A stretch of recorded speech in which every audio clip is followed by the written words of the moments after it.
There we go. Right. So I think I heard the question, what's our one of our bigger successes since we last spoke? And so just to remind you, John, I cover like the faith-based side of the work we do here at the Neighboring Movement.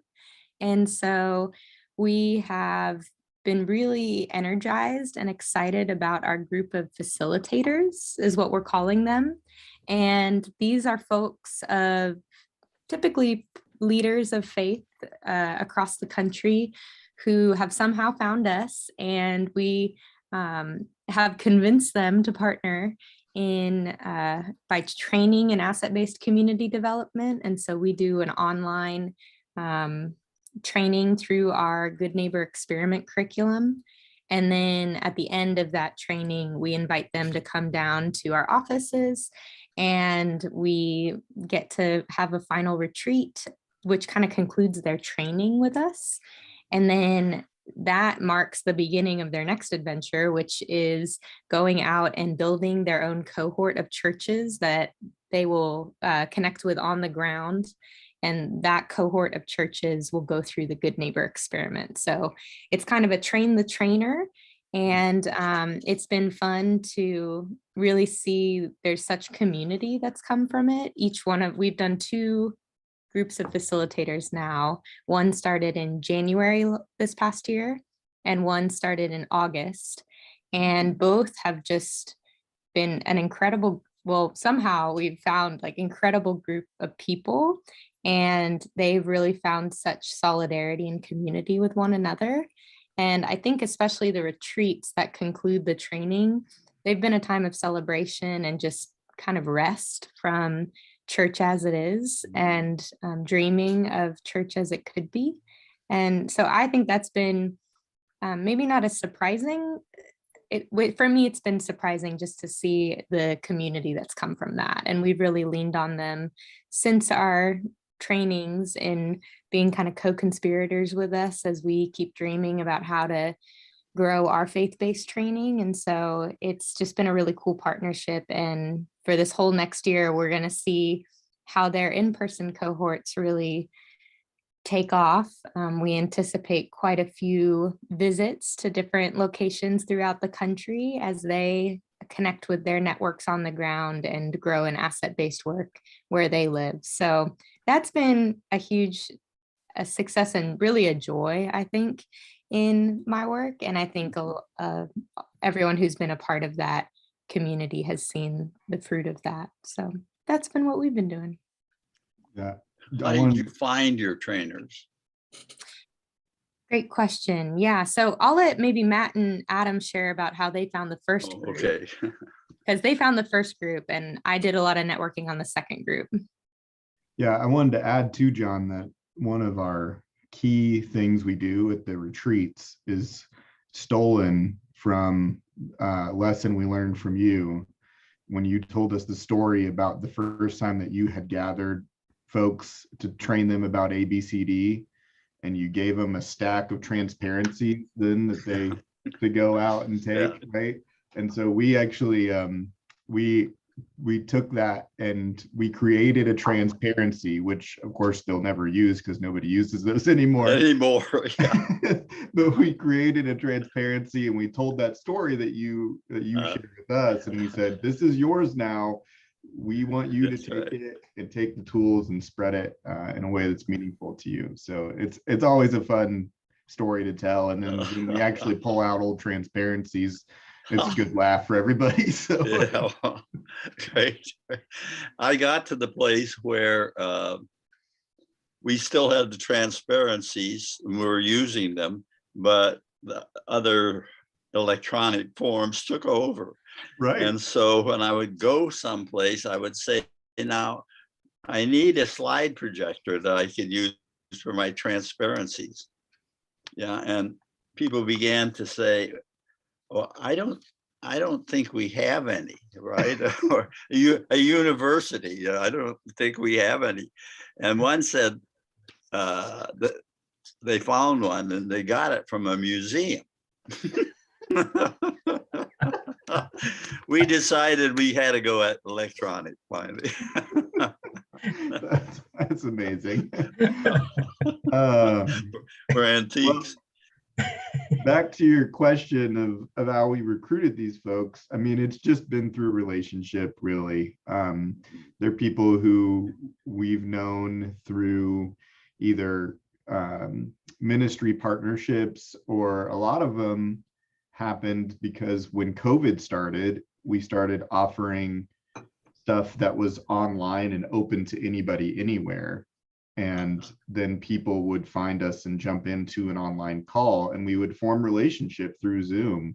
And so that first cohort in particular, there was several that had been a part of some of our online community events. And then we recruited from that to get them engaged this way. So we also, there was a partnership too that helped us with that, with the United Methodist Church. They're like publishing at kind of curriculum wing within the denomination. They promoted some of our materials, and that gave us some credibility and some bigger reach than we would have had probably on our own. So that makes me think, this is sidebar. We have emeritus faculty, and one is a Methodist clergyman named Jim Kahn. And he became the mayor, I think, of Venice, California, and was the sort of urbanist for the church in Los Angeles area. He's retired.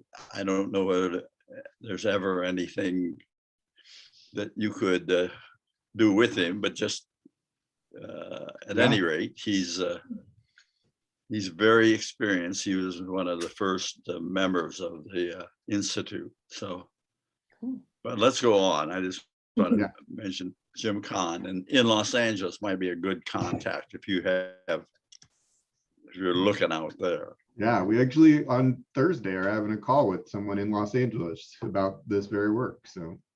Okay. Well, shall I send you Kahn's email? Sure, yeah. Okay. All right. So I've asked you some questions. You must have some of your own, but let me ask one other thing. If I walked up to most of your trainers and I said to them,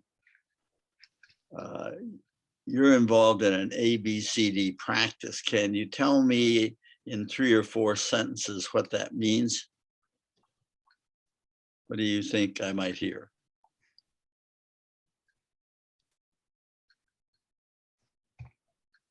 Well, I'll chime in a little bit because this was part of an update that we had for the Kansas Animator Network program, which is part of community organizers we have all across the state here in Kansas that do it through ABCD.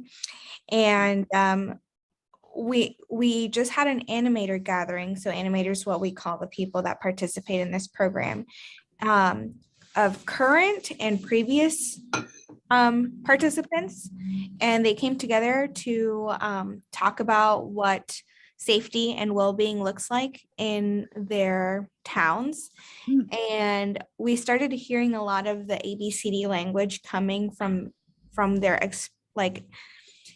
describing what it is. So they talked about a lot of like the relationship pieces and the hidden gifts that are around and the connections that are important to have, and what creates safety in a neighborhood is that relationship piece and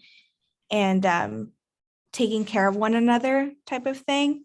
So we did hear a lot of that ABCD language. We had a facilitator come into that gathering to facilitate a group activity to get some information on the different locations.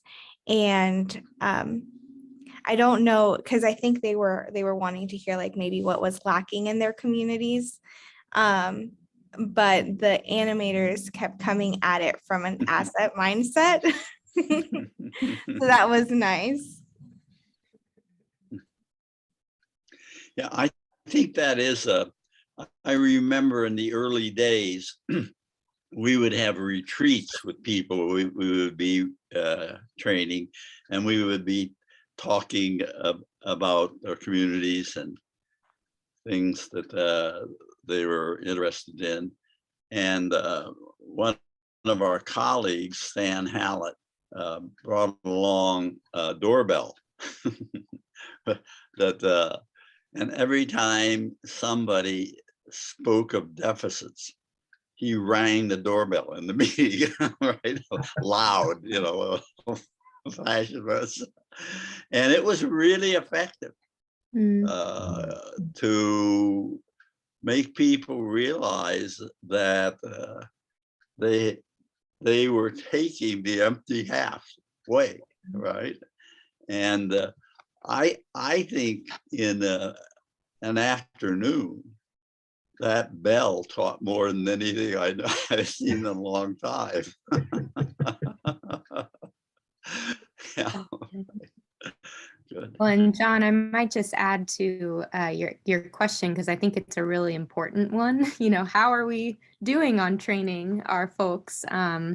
We actually, after we walked through the Good Neighbor experiment with this most recent group, we actually dedicated a whole session to doing kind of an asset-based 101. And we even compared some of the language that we use in our curriculum, like the gifts garden, and how that relates to the asset map.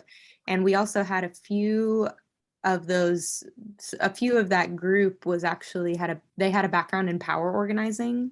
So we even compared it to power organizing and how it's similar and different. And a lot of your direction in that was super fruitful for that conversation. And I also wanted to let you know, I'll send you the link when I get it, but one of my friends from Chicago, who is a power organizer, her and I did a presentation comparing and contrasting asset-based work and power organizing at our seminary, Garrett Evangelical, as alum.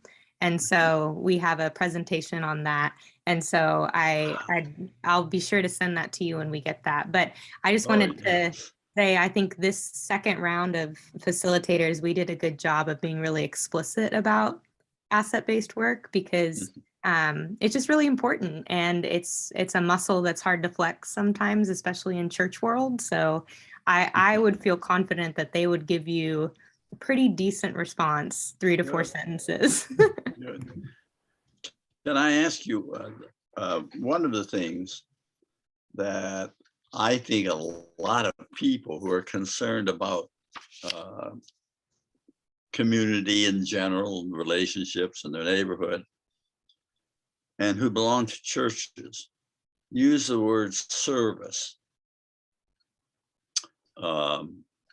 And I've always thought that word, I like thinking about the language we use as a path we're taking. Right? And I think the word service always makes me nervous, because what I see that I think goes with it, right?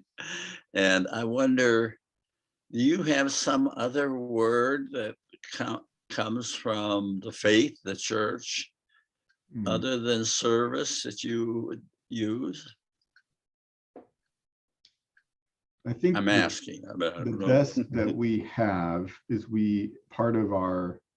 within the curriculum, we have kind of these shifts that we ask churches to make.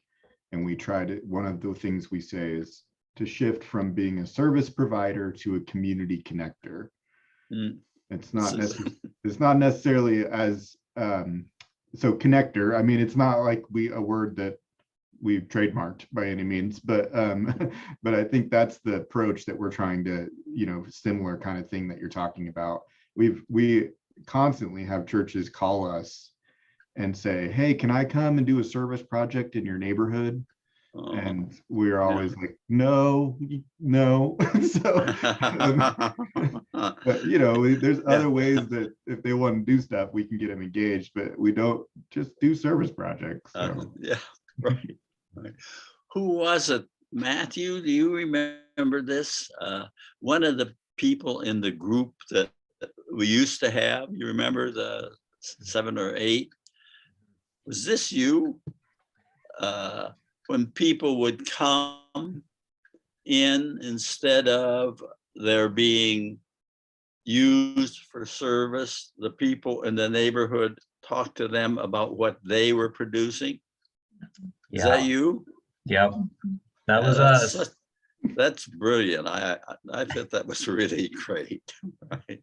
Because it makes it real and out of lives, that kind of thing. Oh, good. Yeah. Good.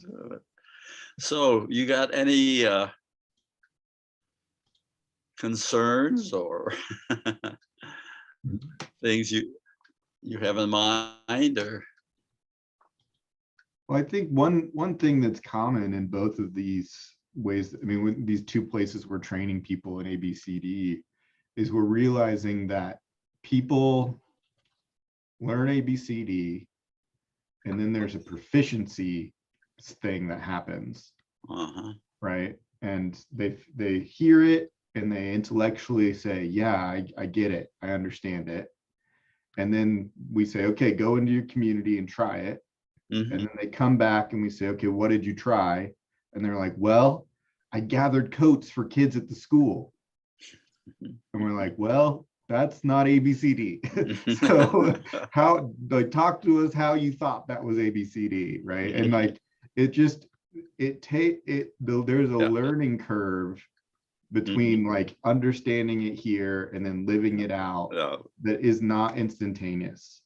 And a lot of times takes several rounds of coaching and curious questions before they start to shift that and then actually say, oh, instead of just giving coats to these kids, I'm going to do a learning conversation with them and with their parents and see what they actually love to do in the world. So, and it feels simple now, like in retrospect, but I know that learning curve, like I lived that learning curve for a long time and still feel like I do on a regular basis.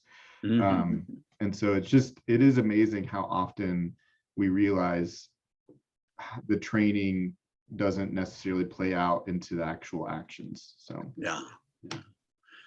You know, undergirding this in my mind is the thing that stops people from being productive and creative is their seeing themselves as beneath somebody who is authoritative and responsible, right? And when I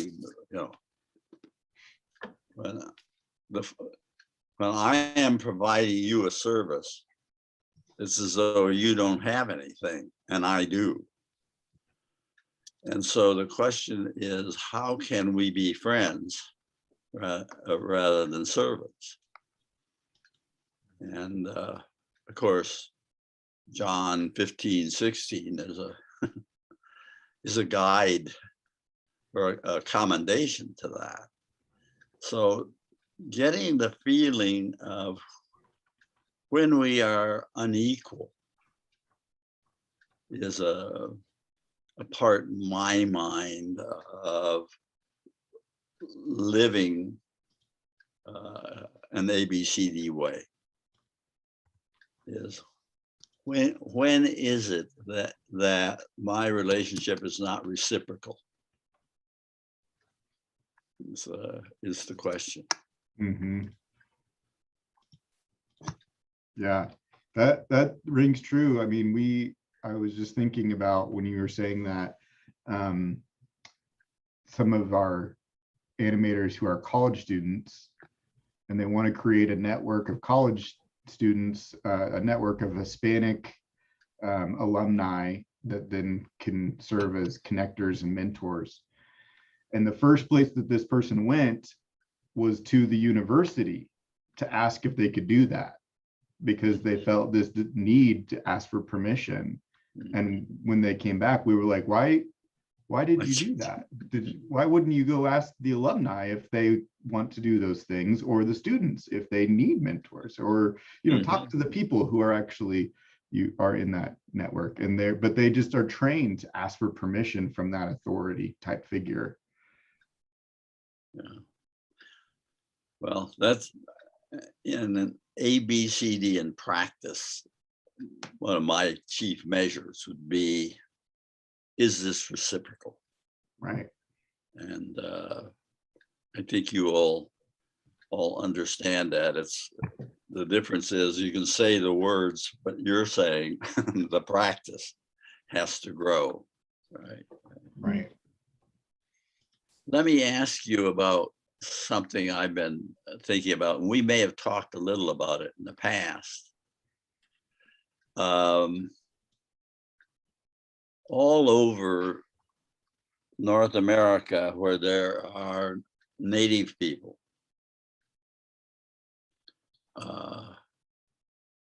every tribal group I've ever dealt with talks about sacred places. Mm. And, you know, all this pipeline argument is about you're sending that pipeline through a sacred place.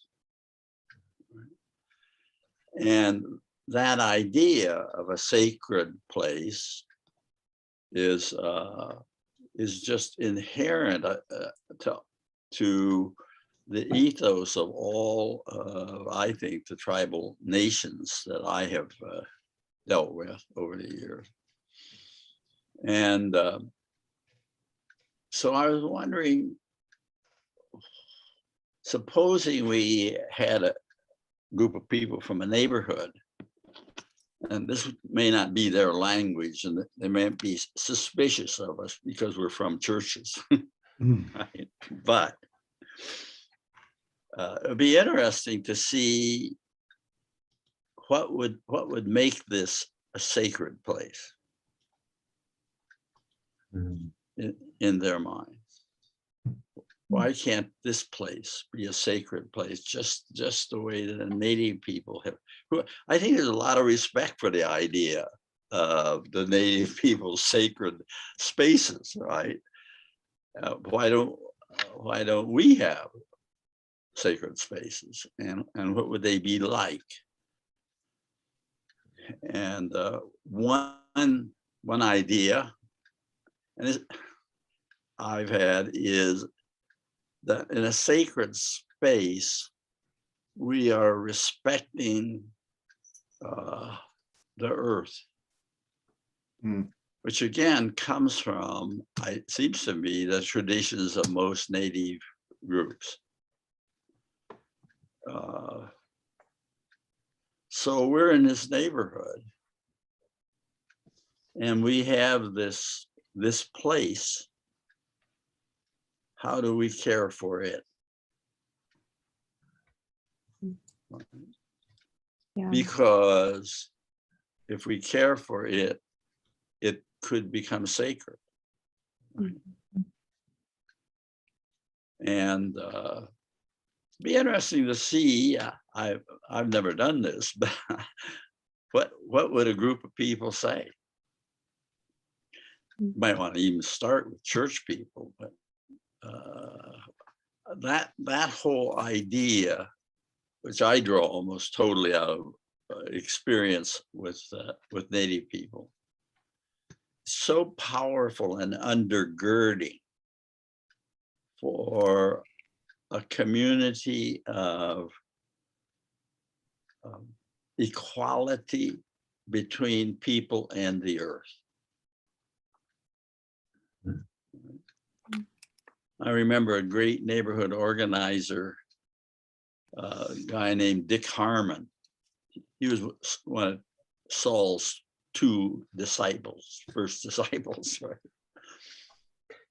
And he moved to Seattle. And he began getting people on a block as they were organizing to come outside and stand around a tree and put their hands on the tree, all of them in us, right? And then ask them to talk about the tree. You know, why is this a good tree? Why is it a good tree? Right? Is it our tree? How could we treat our tree? How could we celebrate it? Now tell me a story, he would say, about your family, your history, and trees, or a tree. Right. So I'm linking the present with the tribe and the past. Right. So I've just been ruminating about that. Thought I'd share it and see if any of you tried the words and had some responses. I'd be interested in what they might be. Do any of you know what the root of the word sacred is? I mean, I don't. Normally, I would do that. I would always look at the root. What does it mean? Can somebody look that up while we're talking here? I bet so. I mean, I'm thinking sacred and like sanctum, the Latin word sanctum, which would be holy. Right. A holy And- place. Yeah. Doesn't sacre mean heart? It means consecrate, I think, actually. Okay, cool. I mean, I'm just saying that because Google says that. Oh, just to be okay. Clear. I'm not, I don't know these things. Yeah. And do- what is consecrated? What does that mean? Well, when I talk about that at children's sermon, which I've done recently, it's to set it apart. Hmm. And so I don't know. If that's what we're looking for. Right. Right. So like when you do that with like thinking like going back to the native people, like you set that land apart, you're not gonna disturb it. Yeah, Right. yeah. I took an indigenous theologies class in seminary, and we talked about the difference between the world vision of like the kind of Euro, like first world folks as being one of time, and then indigenous folks having a world vision of place and space, and how just Yes. to your first question of just why do we not emphasize sacred spaces, and I would be curious if we're too busy thinking about time and marking our world and our lives with time, and we push past the emphasis on space. And so I think that's something to learn from our indigenous siblings. Yeah, that is a lesson I could use personally. Yeah, yeah.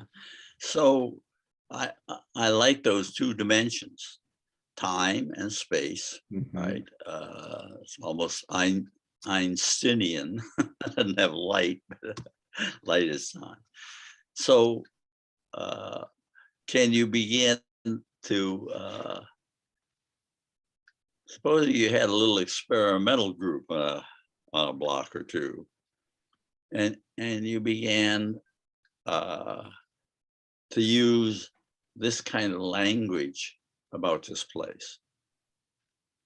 Would that be a manifestation of ABCD? That there is more here than just a block. Mhm.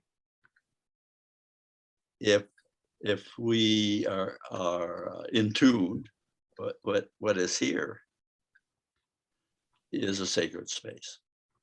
And what's that mean? Well, It means we treat each other and it as though time, right, has a meaning.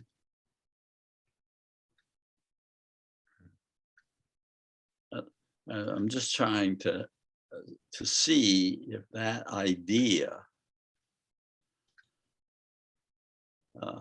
could be added to a lot of what we're thinking about. There are ways of getting people involved in the sense, in what I sense is the native sense that I am not the steward of this land, this place. I am this place. And that's the shift between the West and I think the native people. Mm. So if I am this place, how do I treat it? Everything in it, on it.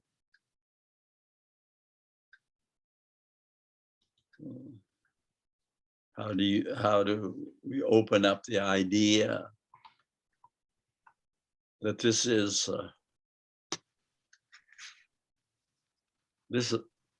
a place we're borrowing in time.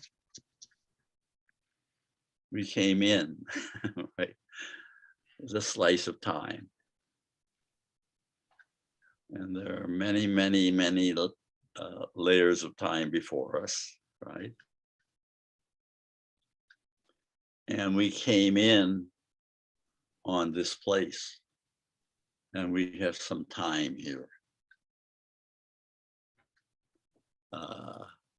How shall we use our time in this space, this place that we are a part of, right? How will we treat each other and this place? I just love to hear what people would say if you raise that kind of language. So if any of you do that ever, let me know what people say. Right? Yeah. You have any thoughts about this, or is it just too close to churchiness? For you? I think it could be a bridge out of church, actually. I mean, because I think there are a lot of people. I mean, I feel like I've met a lot of folks who long for something spiritual, but they don't want to go into a church building because, you know, they've experienced judgment or rejection inside church, and yet there's something that they long for, and then I think it could be for church folks. I mean, even I'm thinking like, what if you experimented with some type of like a community garden, but it was built around language of this is sacred, or you know, this is and I also like that we to go back to your word of reciprocal, right? We're in relationship with this piece of land. Mm-hmm. We give to it, it gives to us. We watch out for each other. And then how does that shape then the way that we treat humans if we, you know, are developing that capacity? But I guess and also just because it's a physical space to be together, Mm-hmm. I'm kind of curious about that. Like, and maybe even like instead of a community, like a garden producing vegetables, even something that was a bit more just for beauty. Mm-hmm. So yeah, I think I think that could be really, I think people could have experiences there that would be similar to what we think of as spiritual experiences, right? Mhm.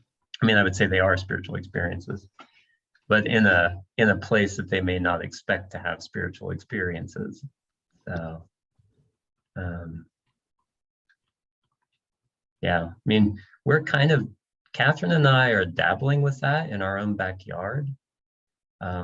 There's a woman named Mary Reynolds who is a Irish garden designer, Mhm. and she really believes the land, I mean, in very Irish nature, right? That there's a relationship with the land, and the land desires our well-being. Mhm. And if we work with the land, it will work with us. Like there is this Mhm. mutuality there it's really compelling. So we've been redesigning our backyard, trying to listen to the backyard. What does it want? Ah. What is it gifted to produce? Mhm. And then instead of enforcing our will on the yard, you know, it gets a little woo-woo, I'll admit, but I'm good with that. So Yeah, good. There was a book I read years ago, and I can't even remember the author, but I think it was called The History of a Backyard. Oh, wow. That's a great name. You might want to look at it. Yeah. My memory is, and it could be with my memory, I turned 90 last week. Yeah. Yeah, happy birthday, John. I saw a Yeah. little video Thank about you. that from Tamarack today, actually. Pardon? I saw a little video about your birthday from the Tamarack Institute today. Oh, yeah. Paul posted that. Yeah. That's it. And anyway, what were we saying? I forgot. History of a Right. backyard. Yeah, and my memory is, and this could be wrong, that there was a guy who maybe became disabled somehow and couldn't go anyplace, and so he just spent his time in his backyard. And all of a sudden, what had been invisible became visible. Mm. So that's another way of understanding ABCD. It's a process of making what is in a modern society Mm-hmm. visible, although it's invisible. Now, we've been talking about the native people, right? But what we're talking about is something that they have, that is visible to them, right? Because the culture carries that way of understanding. And that leads to another thing that might go with our discussion of the sacred, and it is the story. Mm. I think a sacred place has a story. And we hear a lot about how important stories are, and they serve a lot of purposes, but one is through time. In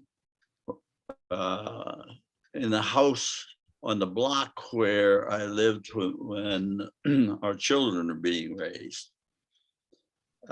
we would have every year a dinner at somebody's home.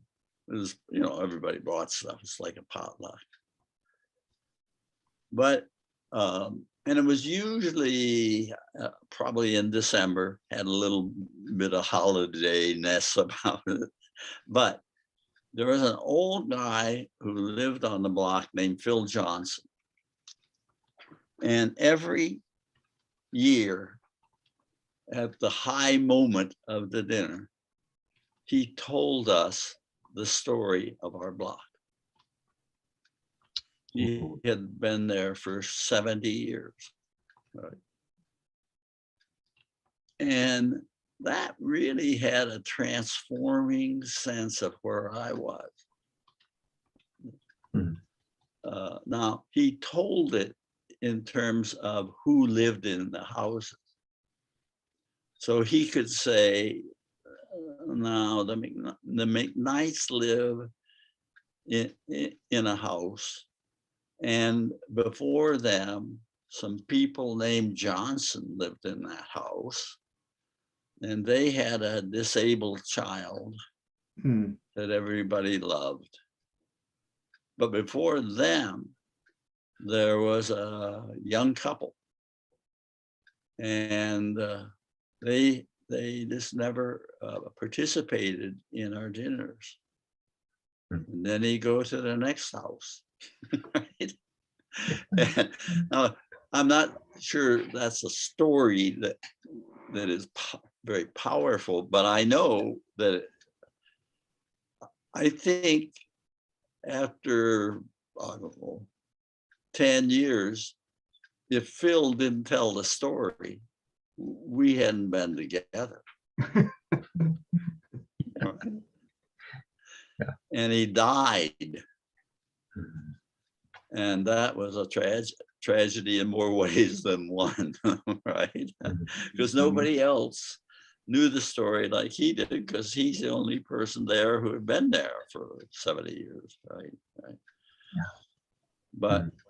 But how could your trainers or connectors or whatever you're called, animators, begin to help people uncover a story, right?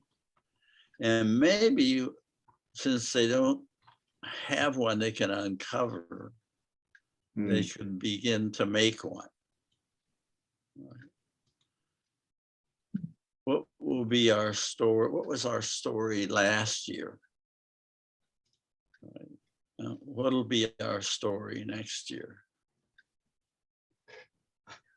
What will our story be about this land, the sacred land here? And what will the story be about our people who are reciprocal? You know what I mean? So when I started organizing, the city had a map of Chicago. It had 75 neighborhoods. But in some neighborhoods, if I was doing one-on-ones with people, I always ask, does this neighborhood have a name? Because city's map was not motivating to people. It was what they thought was the neighborhood. And in a fair number, the answer would be, well, what's the name here? St. Rita's Parish.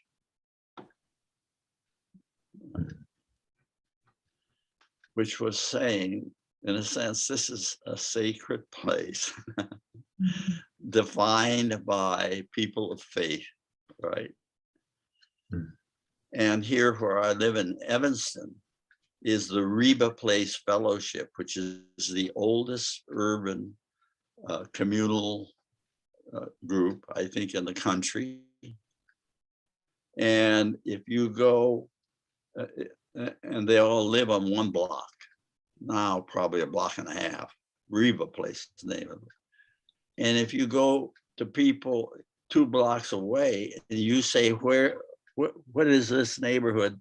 They'd say it's the Reba Place neighborhood. They don't belong to it, right?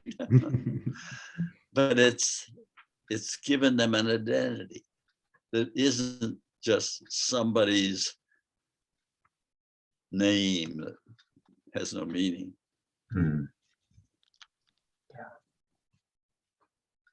Yeah.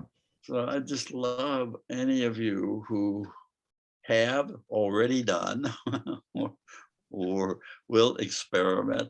I think you can get 2 to 3 people together on a block and talk about this and learn an awful lot. Yeah. Just how they see it. And I hate to ask it this way, is there a secular word for sacred that would move them? So I always look for the roots of words. You might do a little research around sacred, so there's a way of communicating where you don't use that word, but you use some other words. Yeah. And I think introducing the whole idea by relating it to native or indigenous people may be a way of coming at it in a secular sense, right? But with idiom that most people respect, right? Yeah. So there was a guy I knew a little, Native American, called Oren Lyons, Lyons. We used to talk to people about what I'm talking about here. Someplace in my boxes, I have a video of him. But it might be that if you went on the internet and tried to pull up Oren Lyons, I'm going to do that myself. You might find in what he says some clues. Right. Or are there any reserves, reservations in your state? Oh yeah. Mhm. We have actually right here in Wichita, a really amazing Native American community, and they have a museum and cultural center with a great a whole bunch of activities, and yeah, they got a lot of activity here. Well, maybe you on the inner circle there could invite one or two people who have been recognized as, I don't know, the voice of our ancestors or whatever, come and talk with you for a while. I'd love to sit in on that. But who are the elders? Who are the wisdom people? And what can we learn from them? Right? Mm. And they can see two worlds. They can see ours and theirs. Mm. So it's they have to live a life with one foot in each camp, each culture. And so that will lead them to reflect. We by and large live in one culture, right? Mhm. One reason a lot of people in the Black community, especially who are older, are so wise is because they've had to live in two communities their whole life, just like the Native people, right? Mhm. And people who have, when I was in the university, I took anthropology courses. I didn't have to, I just liked it. And they kept talking about culture, right?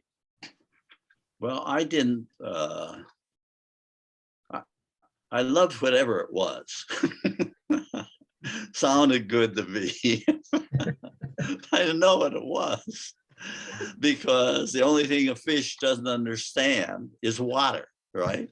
Right. And culture is by water. So then the draft was on in a Korean War. I'm that old. And so I went into the Navy, and we went to Japan. First time I'd ever been in another culture.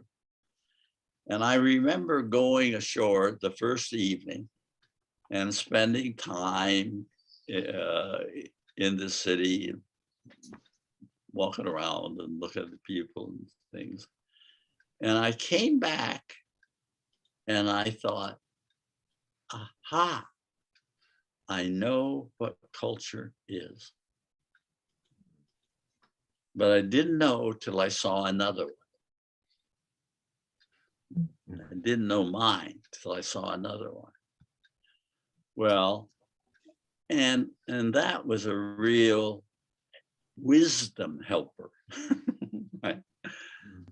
So Native Americans and African Americans especially have a wisdom that we tend not to have because they live in two worlds. They know two cultures, so they know their own. I knew what my culture was after actually a month in Japan. It's just very clear to me. The water became visible. Mm. I may be getting a little stray, but That's good. We're always willing to go there with you, John. So, Right. Yeah. So who do you know who lives two worlds? They know more about your world than you do usually, right?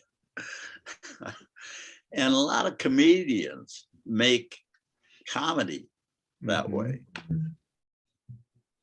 Comedians, in a sense, stand outside the culture and make you laugh by showing you how strange your culture is, right?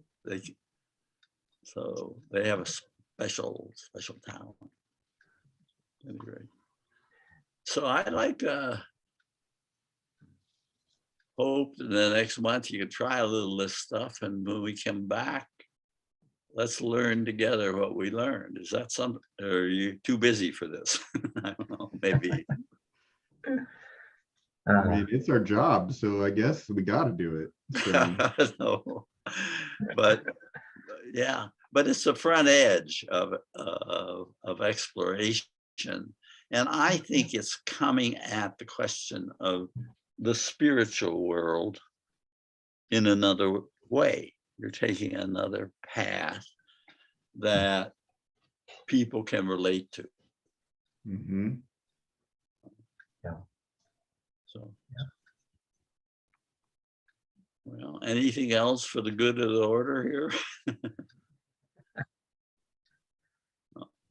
That seems pretty good. I'm going to go do some research on the word sacred. Yeah, right. I want to find the alternatives. So yeah, I was supposed to talk with Walter Brueggemann yesterday, but the meeting was canceled. Oh. I talk with him every month, so I'll ask him to riff out on sacred for me. He will certainly have better answers than Oh, we. he's good at that. Yeah. And he would I know two words that would come forth.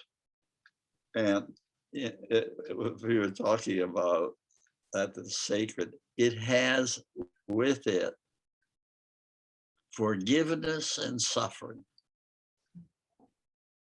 Mm.